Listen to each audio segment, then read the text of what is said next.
Good afternoon, Shiv. It's such a pleasure and a privilege to meet you. Thank you, indeed, I'm grateful. Thank you for giving us the time to talk. I wanted to ask you something that we've just heard. You've reached a milestone of 3.2 million sales of your book. Now, that itself speaks about the success of what you do. Could you tell us what is your mantra for success? Everybody talks about success at all costs. Success, without actually talking about the values. Tell me, what is your real mantra? Well, you keep hearing, especially from the new generation today, don't work hard, work smart. Well, the fact remains, if you could become a neurosurgeon by taking a weekend course, guess what would be happening? You'd have hawker stalls outside with neurosurgeons chopping people's brains. And that would be really sad. So it doesn't work that way. And look at people who won the Olympic championships.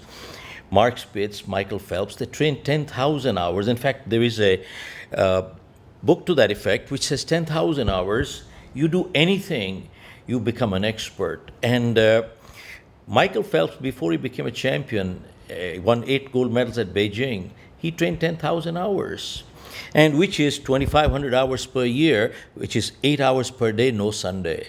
And see, people only see the success, they don't see the struggle behind the success.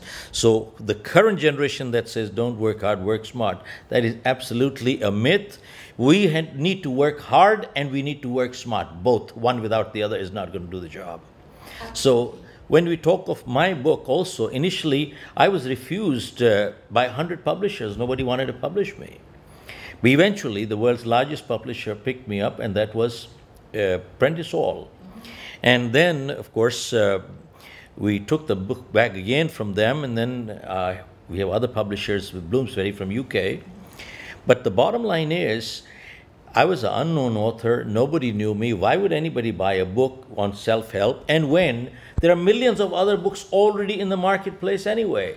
But I'll tell you what, I was speaking at many, many places earlier, and gradually the word of mouth came in. Normally it works the other way around. People write books and then they become speakers thereafter. I was a speaker ahead, and then I eventually wrote a book. But then it took a lot of effort in terms of talking to various groups, and when people bought the book, it was practical. People could use immediately right away, and the word of mouth really sold the book. It was not by any advertisement. It was totally a word of mouth, and that's it. I think that makes a lot of sense. In fact, as I was researching on you and watching your videos, I noticed you keep, and that is, I think, your USP, you keep talking about values, success. You cannot have success without values. So I think, can I go back again and take this? I'm so sorry. I was holding the mic far apart. Yeah. Okay. What you just told us, Mr. Khera, I think it's so true. It seems to be your USP. I have been to a lot of these seminars too, success seminars, and how to do this and how to do that. But you keep talking about values and hard work. And especially what I liked is that you said the younger generation talks about work smart, not hard. Now, work smart could be sly too. Cutting corners, shirking, just being clever to be noticed. So obviously that doesn't last, does it? So your teachings, I notice, keep harping on values. Can you go back to talking about values? Because sometimes that seems to be lost in the corporate clamor for achieving profits, for people in the academic clamor for achieving great success. Shobha, you mentioned about the success and the relation it has to values. See, this is like success without fulfillment, it's empty. That's like good looks without goodness, they become irritating after some time. That means we gotta have substance over form, not just form over substance. See, success has been defined rather well by a man called Earl Nightingale. He said, success is a progressive realization of a worthy goal. Progressive means it's ongoing. It's a journey. It's not a destination. You never get there. From here you want to get here. From here you want to get here. And from here you want to get here. It's an ongoing process. One, it's a journey and you never get there. Two, it's a realization. Means what? It is internal, not external. You cannot make me successful. I must feel success inside me. It is an experience. You see, that is what gives fulfillment. No wonder. See, what appears success many times externally may be total emptiness internally. That's why you find people like billionaires like Elvis Presley, Marilyn Monroe, Michael Jackson go on drugs and commit suicide. Why would they do it? You know why? The world looked at them as successful. They felt empty inside, so they took their own lives. So really, bottom line comes down to, it is really our values that make us live with ourselves first and then with the outside world. If we are not at peace with ourselves, what is success? You are always disturbed. It doesn't work that way. And many times, when we talk of values, people ask me, whose values are we talking about and who are we to judge? And what says my values are right? See, whenever we talk of values, Shobha, we talk of universal values and eternal values. Universal means they cross country, they cross culture, and they cross religion. And eternal means they were here before we came, they will be here after we're gone. And that is really what we are talking. And many times when we do programs internationally, people ask me, don't you find cultural differences? To me, I find more similarities in people than differences. What I find cultural to me are very surface issues. They may not end up as surface issues, but to me they are. Example, in the Western world, the thumbs up sign is a sign of victory, ongoing, keep going, you're on track. In the Middle East, you do this, you showed me your thumb, you insulted me. Now that is cultural. India worship the snake and the rat, that is cultural. In Singapore, China, number 4 is considered unlucky, that is cultural. But you know something? Emotional appeals are totally identical. Cheating and integrity are given the same meaning in New York, New Delhi, New Zealand. Does not change at all. Absolutely not. Shiv, we're always being exhorted to excel in our careers. Right from childhood, we're being exhorted to excel in studies. After that, when we go into the workforce, to excel in our careers.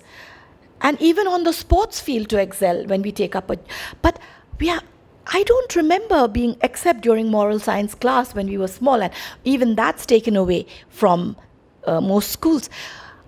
What about moral excellence for children?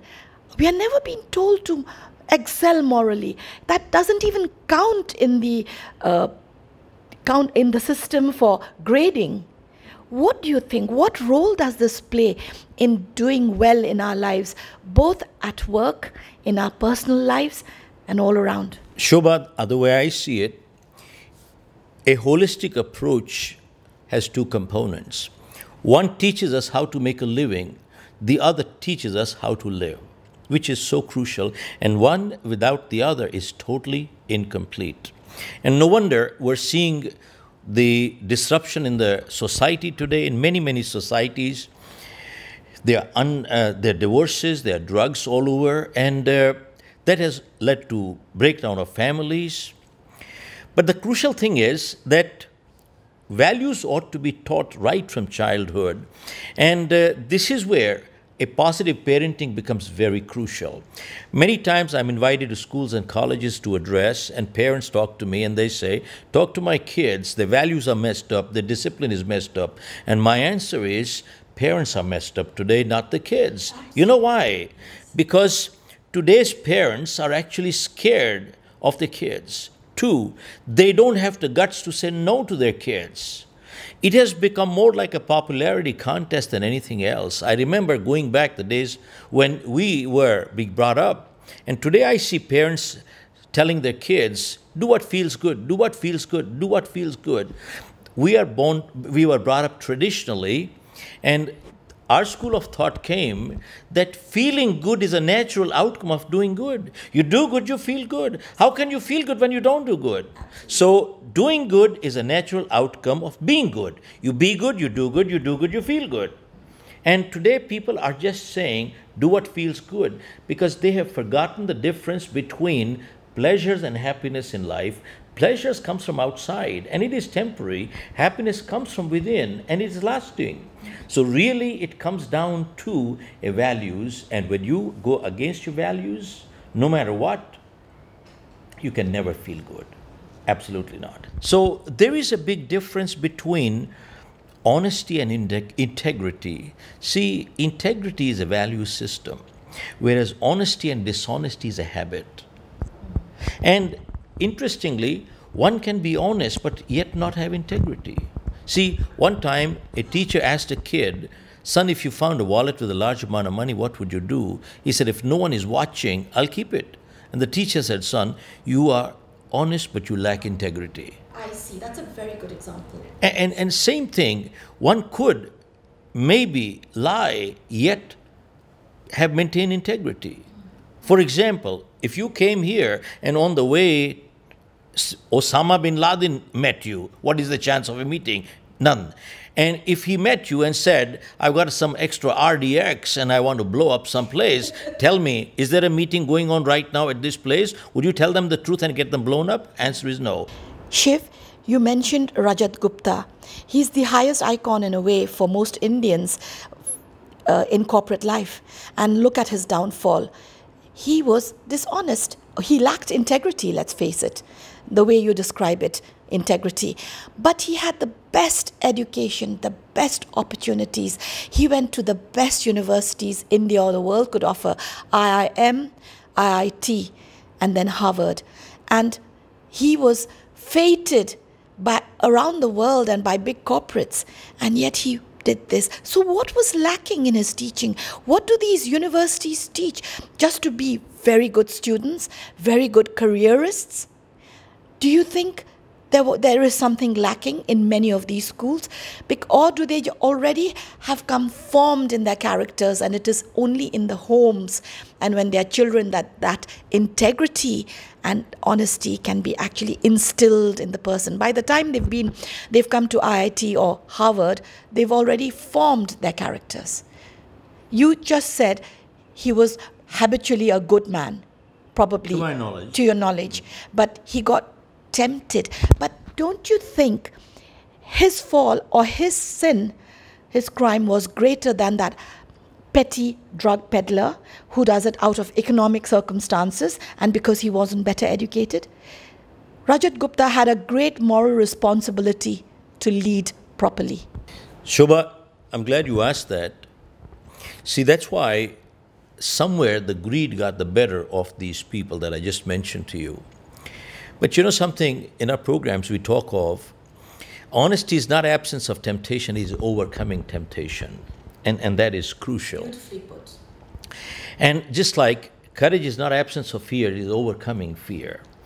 So really, somewhere we need to condition ourselves so strong that these things do not pull us down. See, just like when the space shuttle goes up, do you realize that 80% of energy is used up or consumed in fighting gravity and takeoff? Only 20% is required to keep it running into orbit. Same thing is true in our human life. You see, negative things keep pulling us down. And how long do they keep pulling? You see, when does the pull stop in a space shuttle? There is a cutoff point where gravity does not have that pull. So you can't be pulled down. Similarly, we humans, we all get pulled down with so many things. We need to get to a point where gravity stops pulling us down. I guess I haven't reached that point, certainly. I don't think Rajat reached that point. But bottom line really comes down to, I'm writing my next book on the parenting, and in there I write that attitude of a child is pretty much more or less frozen by the time a child is 4 years of age. 90% attitude is done. And 90% values are frozen by the time a kid is 14. Yes. So, you see, up to the age of 4, parent is the only teacher that the kid has.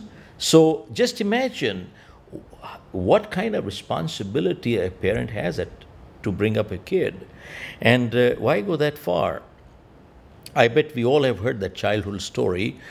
When the judge convicted a robber and he asked, "Do you have anything to say?"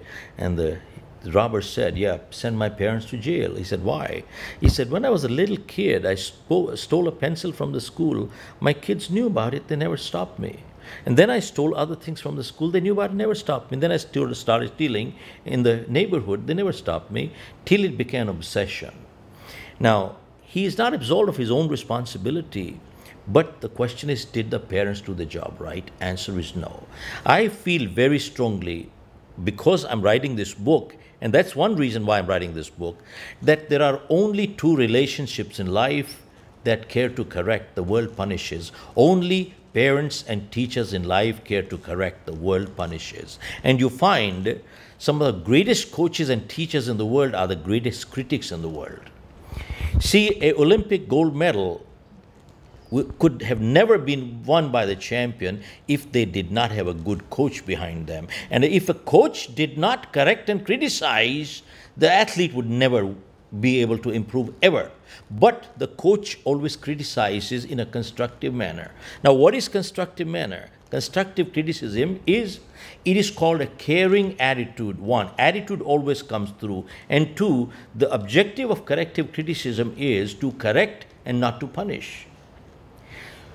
And this is where you find when a good parent or a teacher scolds their kids, probably they feel more miserable than the kid. You know why? This leads us to believe that so long as criticism is painful to the giver, they have a right to give constructive criticism. But the moment criticism becomes a pleasure to the giver, they have no more right to criticize.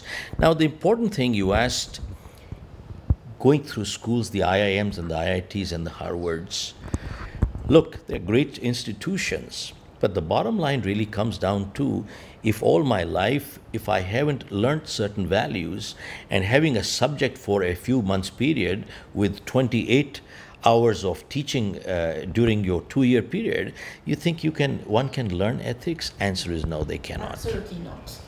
It's force-fed. So it's not going to work like that. Shiv, what you talked about good parenting just now really resonated with me. And I remember in one of your talks, or you said, good parenting gives headaches, bad parenting gives heartaches. Now that is so true. All your life you'll get a heartache if you haven't brought up your children properly. And it's great to know that you're starting Make Success a Way of Life for your students, for children. This is principles for children that you're going to inculcate in them. I don't see many leadership programs for children and teaching them values. Can you tell us more about what you plan to do? See, we're starting out a program next year, right from kindergarten to grade 12, right from this point onwards, teaching them attitude, leadership, motivation, values, self-esteem. Let me stop here on the word self-esteem. Self-esteem is so crucial. See, whenever we do something positive in life, even if no one is watching, we rise a little bit in our own eyes. Our self-esteem goes up. And whenever we do something wrong in life, like lying, stealing, cheating, even if no one is watching, we fall down a little bit in our own eyes, and that is the magic of self-esteem. And you find only the first lie is difficult, second becomes easier, third becomes easier, fourth becomes easier, and fifth becomes, and very soon you're dealing with a chronic liar. And every time a child lies, or a person lies for that matter, their self-esteem goes down, inferiority complex goes up. Now, this is where self-esteem becomes a very crucial thing. Look at the teenagers today. A study was conducted by CNN, and globally it came out, and because of that study, laws in many countries have changed, which said 90% of people become smokers before the age of 19. If you have not become a smoker by the age of 19, chances are less than 10% that you will ever in your life become a smoker. Until the study came, guess who was sponsoring the major sporting events all over the world? Cigarette companies. And now they can't do it because of this study that came. See, children get distorted messages totally. And I'll share with you one more, especially we have a non-profit organization where we go to school as a volunteer and we do these programs, prevention from active and passive smoking, and also prevention from HIV. Now, let me share that one. That is so crucial. Shobha, you'll be shocked to hear that about over 50% of HIV positives in this world are below the age of 25. And number two, see, 90% of HIV is being spread through three things. One, drug needles, two, multiple partners, and three, homosexuality. And less than 10% of HIV gets transmitted through either blood transfusion or parent-child. Think about it. Now, it is not a medical problem, it is a moral problem. It is a moral problem. But we've stopped talking about morality. We say it's a mistake. We don't say he's immoral. We say he made a mistake. Yeah, you can give fancy words to anything you want. Yes. And that is what really we talk in terms of homosexuality, and we say alternate lifestyle. I mean, we've given names to anything we want to, and that is how we keep justifying that values keep changing from person to person, situation to situation. The way I see it, if that is the case, the person has no values anyway. Absolutely. So justification can be done for anything that we want. So bottom line really comes down to, you see, when teenagers are impressionable, they get on smoking, drugs, alcoholism. Tell me, drugs, alcoholism, smoking, what is it? Is it not self-abuse? Now, if you respected yourself, would you abuse yourself? Answer is you would not. And this is where self-esteem, we put a lot of thrust on it, especially during the formative years. Now, high self-esteem does not mean high ego.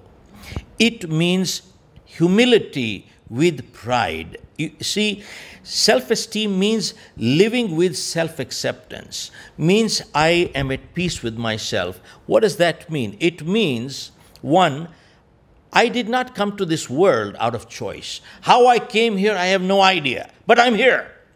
One. And two is, I am not perfect. I am not perfect. I make mistakes. I made mistakes. I apologize for my mistakes. I seek forgiveness for my mistakes. I am not proud of my mistakes. I learn from my mistakes. I will not repeat my mistakes, but I am not a mistake. Lovely. Very good mantra.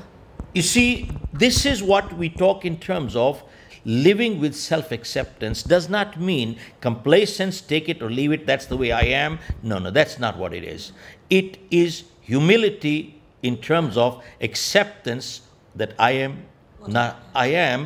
make mistakes, but I'm not proud of them, but I am not a mistake. And that's it. In other words, may I distill this down to what you're saying is that humans are hardwired to do good because by doing good, we feel good.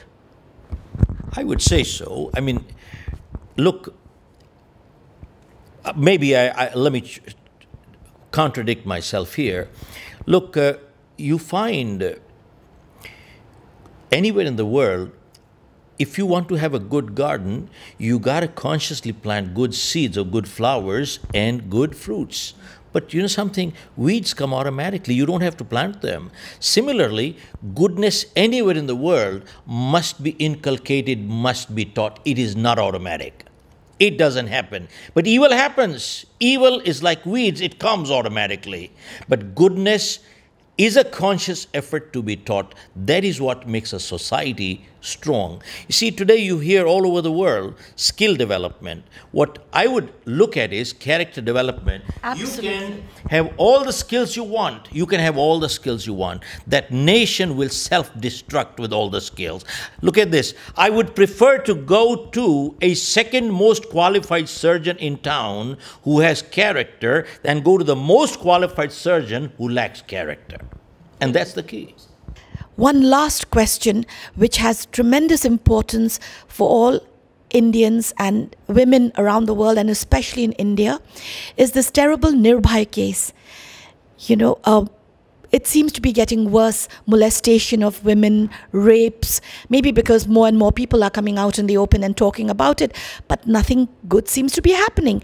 People are raping, there's no justice. How do you think, what is your one line, like you had once given a suggestion about how the judicial system in India could be reformed, how those backlog of cases could be done by having 3 sittings, just like you have for, other services and hotels have. What do you think needs to be done? In what pithy answer or thought that you have to stop this terrible rot about how men think and view women in India and treat, and other Indian men, probably around the world as well, because we carry our cultural baggage with us everywhere. Shobha, in the US, I used to volunteer my time in maximum security prisons in the jails in the US. Now, maximum security prisons are not small-time criminals. They are big-time murderous rapists. I came to know that in the Western world, about 70% of crime is related to 3 things: drugs, alcohol, pornography. 3 elements. Pornography. 3. And 70% of the crime there is related to these 3 items. Now, that's a huge number, 70%. Now, what is pornography? Pornography has only one message, that a woman is an object of sex to be used and discarded. There's no second message to it. And some research has shown that 90% of rapists were addicts to pornography. 90% of rapists are addicts to pornography. Now, what does that tell us? That means what they keep watching all the time, the pornography stuff, then that is what is going inside. No wonder their behavior becomes obscene. See, input determines output. Obscenity in, obscenity out. Good in, good out. Garbage in, garbage out. Bottom line really comes down to, you and I have a choice in life what to input. If you and I also keep watching pornography the same way, our behavior will become exactly that way too. So we're not immune. If we say that we are immune, that's a myth. It's incorrect. If we also have the same input, we will exactly behave the same way the way they are. So that means we have a choice in life, what to input. And that is where a responsibility or a parental role becomes crucial to give the right values for the kids to pick up the right stuff. Now, you did mention specifically about the scenario in India. Yes. Now, sadly, there is a new breed of people called new or rich. Now, new or rich means what? People who made new money. What's wrong with it? Nothing wrong with it. But you know, new or rich is not taken as a compliment, because it only refers to that a person has made millions by hook or by crook, and the values don't exist. And somehow their behavior is saying to the world, look at me, I have arrived. Look at me, I have arrived. Here I am. You can't afford to ignore me anymore. Somehow it is that attention-getting behavior which is coming out from because of the inferiority complex and low self-esteem and looking to gain attention, which is really sad. And that filters down to the children. Absolutely. Parents give it to the kids. Or they just don't mind what the kids are watching and doing. They only seem to worry about, other things rather than, oh, my son can do what he wants because I trust him. No, and they don't know what the son is that doing. is the sad part. And you keep hearing also from many parents that I'm like a friend to my kids. Well, they have enough friends. They need parents. Bottom line really comes down to. Absolutely. So I think there's a lot more that needs to be done. I think I would not point a finger at the kids at all. I would really point a finger at the parents, because for the first 18 years of a child's life, even though a lot of things have been set, somehow physically, intellectually, emotionally, and financially, they are still dependent on the parents. And somehow parents, if they have their heads with the right values, they can mold their kids because they still control the financial purse. And they ought to do it in the right manner, and which is where it is missing today, and that is sad. In India? Well, in India more so. And why India? There are societies. What about the rapes, the attitude of men and Indian men towards women, whether it's middle class men or these villagers raping and molesting and actually justifying it? Shobha, look at the role models you have today and when you talk of the Indian political scene. I mean, almost 40-50% have criminal records, and not small-time criminal records. You're talking of murders and rapes and so on. This is people who are sitting in the parliament. So what kind of role models are they? So I think there's a lot more desired, and unfortunately, you keep hearing that India happens to be the spiritual capital of the world and the Western world is the materialistic capital of the world. Well, if that was really true and India was the spiritual capital of the world, then it ought to be the most honest country in the world. But the reverse is true, which is sad. So I think we need to face reality. In fact, let me share. One more study came, which was April 19th, 2013. A study came that Indians are amongst the third largest hotel item thieves in the world. The first happened to be Colombians and second Mexicans somewhere. The third means anytime they go to a hotel, they just pick up things and walk away. Now, this is global study, by the way. So it's public information, so I'm not saying anything that's new here. You can Google and check it out. But the sad part is that there's something wrong. And these are all self-esteem issues. Self-esteem issues, totally 90% self-esteem issues. So I personally look at it that the cause ought to be addressed, and the cause is really the character building, and self-esteem is the crucial part.